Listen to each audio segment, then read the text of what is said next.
Hi, it's Ian Altman. Welcome to the Same Side Selling Podcast, your source for integrity-based sales and marketing guidance to help grow your business. I am joined once again by the talented Meredith Elliott Powell. Meredith, can you give people a little bit of your background? Because by now they should know you, but just in case they don't. Well, I am a business, sales, and leadership strategist. My passion is helping my clients turn all of this uncertainty into their competitive advantage. I love it. And most people know me through the book Same Side Selling and, of course, the Same Side Selling Academy. And what I want to focus on today, Meredith, and you and I had talked about this, is how people are looking at the end of the year going into the next year. And coming out of the pandemic, is when we're recording this, we're talking about mid 2021. And in the United States, we're just hopefully finishing up this global pandemic. And so a lot of people are making decisions about how they approach their sales, marketing, and business development. What are some of the big mistakes that you're seeing people make? And then we're going to talk about what people should be doing instead to drive better results. So first, what are those mistakes that you're seeing that people are making? You know, I got to say, I love this topic. And I especially love this topic this year because every single person I talk to, we're all turning around and going, oh my gosh, I can't believe how fast first quarter went. We're halfway through second quarter. Could it move any faster? And I think the biggest mistake you make is you're trying so hard just to keep your head above water in the first two quarters. You don't even think about the third and the fourth quarter. And why is that important? Because everything you do in third and fourth quarter is going to determine your success in 2022. So not realizing that honestly, by this time, if your engine isn't rocking to close a lot of sales this year, keep it going, but realize you're priming the pump more for 2022.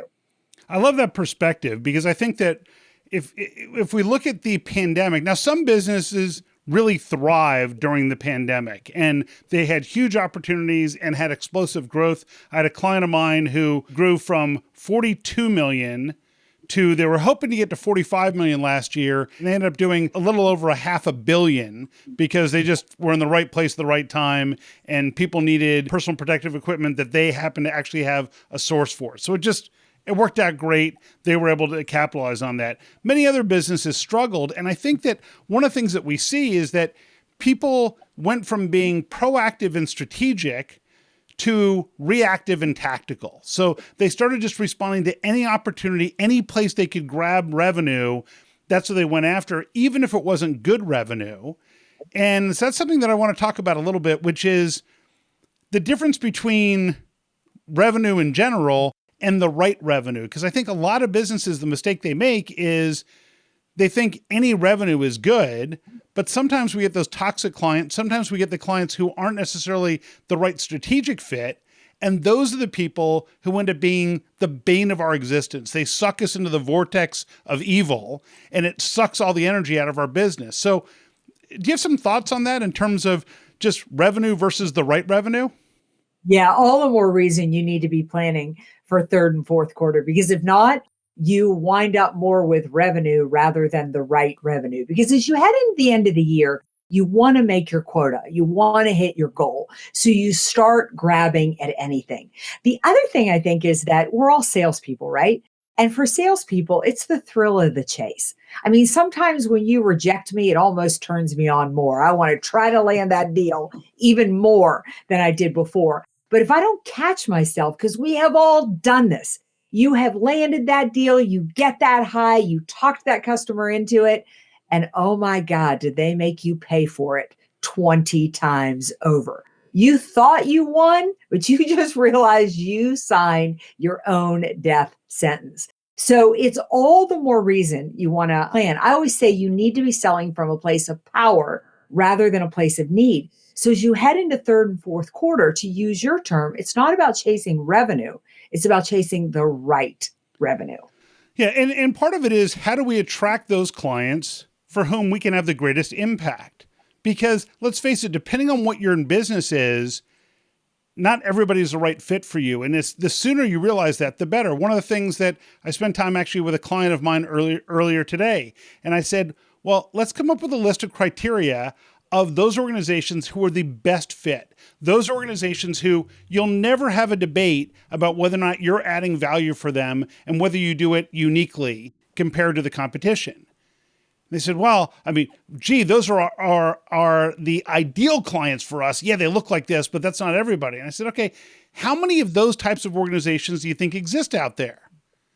They thought about it and they said, well, I mean, we just don't know who they are, but there's probably thousands of them. Great. So now that we know that, now we got to figure out how to attract those people to you. And that's where we develop these types of strategic plans on how to pursue those types of opportunities. So to me, it's almost less chasing and it's more, how do we magnetize, how do we create this incredibly powerful magnet to attract those ideal clients to us? Because for many businesses, the sales cycle is not 3 hours or 3 days or 3 weeks. It could be 3 months. It could be 3 quarters, whatever it is. So we need to start planting seeds now so we can harvest later. Absolutely. My favorite exercise to do with my clients is I say, write down your top 10 clients. Write down those clients that if the phone rang right now and it was them, it'd bring a smile to your face. If you got up in the morning and you thought you were going to spend time with them, you'd actually be looking forward to it. They love your products. They never dicker with you on price. They understand the value you bring to the table. The moment you write 10 of them down, you'll start to see themes about them. Not only do they work, they may or may not work in the same industry, but they usually hold a certain position in a company. They're a certain type of person. Like, I know for me, I'm definitely the weekend, my clients a lot of them are weekend athletes. They're family based people. They're typically at the top of the game in their company. They've done really well, but they want to push it and take it to another level. They're tear the model apart. Let's take it to another level type of people. The moment I intimately understand them, then I can start to use the things that attracted them to attract people just like them. Either the writings they were attracted to, the way that I sold them, the way I positioned products. It almost becomes like I crack a code or I crack a puzzle. If I can put together the pieces of how I won that business in the beginning, is going to tell me how to win business of customers that are just like them. I love that. So that could be the first step for people is, look, rather than thinking about who you want as clients, look at who your best clients are today and find common attributes for those. Then the next step can be, well, now that we've got that, we know what criteria, what attributes make up our ideal clients. Now we want to think about, so where do those people hang out? And how do we attract and get in front of more people like that? Because if nothing else, now that we know what those attributes are, well, we already have existing clients who would be great references for those clients. And we'll get to the idea of referrals a little bit later, but the idea is that even without the direct referrals, which certainly if you're doing well, you'll get direct referrals, we want to think about, so if these are the attributes, where do I find other people like that? And people often say, oh, well, I can't buy a list like that. Well, can you log into LinkedIn? I mean, it's already there in front of you. You just have to do a little bit of work. So we start with that notion of making sure that we know which of our clients are the ones that put a smile on our face, that we say, wow, this is a great client. And then we want to think about, okay, where do those people hang out and who else is like them? What other thoughts should people be looking at for planning for the end of this year going into next? Well, I think the other thing too that you need to look at when you look at that is the fact that for some sales professionals that can get scary because in essence what we're telling you to do is niche, to really focus in on a specific type of client. But let's talk a moment about why that works. Think about when Amazon started. I mean, Amazon basically said, we're going to sell books online. For most of us, we thought that was insane. You go downtown to buy a book, you like the experience of sitting in the bookstore. So Amazon did not try to sell to us.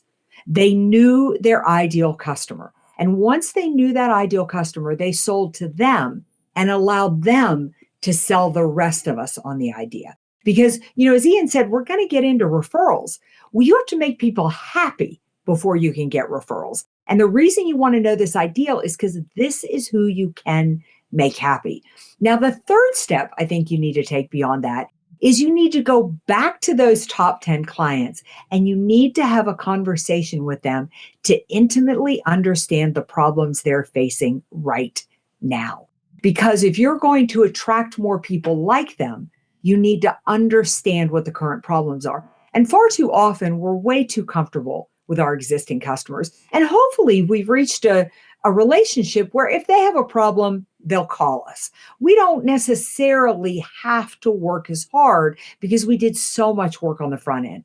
But they can become a gold mine for you of information, tell you what to write about, what videos to shoot, what places to go, and what to talk about that's going to attract people just like them. And Meredith, I love that you touched on this idea of focusing on the problems that they're facing right now. Very often I'll ask somebody, I'll say, well, so what problem do you solve for this customer? And their response is, well, what we do for them is we do this and this and this. I'm like, no. Not what do you do for them? That part's easy. From their perspective, looking through their lens, what do you solve for them? Or what are the problems they're facing that you're not solving and no one else is today? Because that's the mindset that I believe is critical when we're reaching out and trying to attract new business. And if we use a medical metaphor, I think of it this way is, look, we're not just going out peddling our treatment, saying, hey, do you want amoxicillin? Do you want amoxicillin? Instead, we want to look at it as, what are the symptoms that might be an indication of a condition that we're really good at treating? So we don't want to say to people, yeah, we have a treatment for carpal tunnel syndrome, because most people who have carpal tunnel syndrome don't know it. But if we said, our clients come to us when they have numbness in their fingers, when they maybe have discomfort when they're typing or when they're playing with family members or playing golf or competing in a sport, that could be an indication of something called carpal tunnel syndrome or two other conditions. And we've had great success in helping people solve that. Well, now someone says, yeah, I do have that symptom, and I wonder if it is that condition, and it sounds like they're good at treating it. So we always have to lead with the problems that we solve or the symptoms that we treat. And I think that the trap that a lot of people fall into is they describe their treatment or their product and service, or dare I say features and benefits, when the reality is, if people don't think they have the condition, they don't care about the treatment. No, completely. The other thing I think that sales professionals need to understand, we all need to understand, is that the condition is constantly changing. In an uncertain marketplace, it is constantly changing. Ian, right before we started this podcast, I was on a sales call with a client of mine who's an ideal client. I love her. She loves me. She refers me a ton of business. And I was just checking in with her, kind of see where we are on things. We're working on a project. And I said, tell me some of the roadblocks you're running into. And she sells a piece of technology, and she said, people just don't feel they can get their sales teams to make the culture shift in order to sell. Now, I sell sales training. What I do with her a lot is sales training, but I immediately heard I have to solve the problem to help her sales team understand how to convey to make a culture shift. All of a sudden, not only am I going to solve the problem for her, she gave me a great idea to go out and how do I attract clients like her? Because this is the current pain point. Now, I had talked to her 3 months ago. This was not the problem her salespeople were running into. You have to stay on top of it. I love that. So we need to make sure that we're checking in with our clients on a regular basis. Now, I mentioned that we would come back to referrals. And so one of the things is that when we have those 10 clients, let's say, who we've had great results for, and we've got a great relationship and we adore those people, I'll give you the approach that I tend to take with my clients and that I encourage them to take with their clients. And then I'll give you opportunity for rebuttal on different strategies, because there's more than one way to approach this. So the approach that I often take or tell my clients to take is this notion of, first thing we want to do is confirm the results that they're seeing. So we say to them, well, I know when we started working together, here's what we were hoping to achieve. 0 to 10, how well do you feel we've done that? Because if they tell you, well, it's been like a 6, they're probably not going to be a great referral source right now. So first we want to make sure that they're thrilled with what we've done. Then what we want to do is we want to say, so remind me, this is the challenge you were facing at the time, right? Yeah. Okay. Can you think of one or two other individuals or organizations like you who might be facing that same type of challenge and would like to be in the same place that you are right now? And the reason I do it that way is if I say to them, do you know anybody? Your brain creates this kind of amorphous bucket of people. If I ask you, can you think of one or two other people? Your brain creates an ordered list with a slot, someone in the 1 slot and someone in the 2 slot with specific names. And then they're likely to say, oh yeah, I can think of 2 people right away. This person and that person. Great. What's the most comfortable way for you to make that introduction? Would you rather do it via email or via phone or to schedule a lunch together? And now we're doing is we're turning this conceptual idea into action. And the beauty is that then we say, well, would you like us to send you a draft intro, what it might sound like? Of course, you can edit it. I just want to make it as easy for you as possible. And your note says, for example, if someone was referring to you, Meredith, it would be, oh, we had this issue we were facing. We reached out to Meredith, who really helped us solve it. From our past discussions, I have a feeling this might also apply to your business, and I thought you might appreciate the introduction. And what you notice there is that they're not doing us a favor by making the introduction. They're doing a favor to the people who might be experiencing that same challenge. So it's not like, hey, can this person call and harass you for the next 6 months? It's here's someone who might be able to help you. No, I absolutely love that's it. That's a fantastic approach. The typical approach I take I have about 3 different ways that I approach it.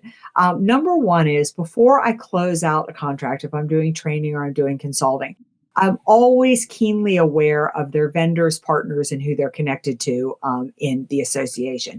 Every client I've got has buddies that they work with, maybe usually not a competitor, somebody maybe in another state on the other side of the country or even somewhere else in the world. So I'm keenly aware of that, just in the fact that you've been pretty close to them in the conversation. So as soon as I make them happy and we achieve the results we achieve, I might say, Ian, this has been fabulous working with you, and I really want to work with more people like you. I noticed that both Tracy and Savoya are both 2 people that you work really closely together with. And I'm thinking that we could do the same type of work for them. Would you be open to making that connection?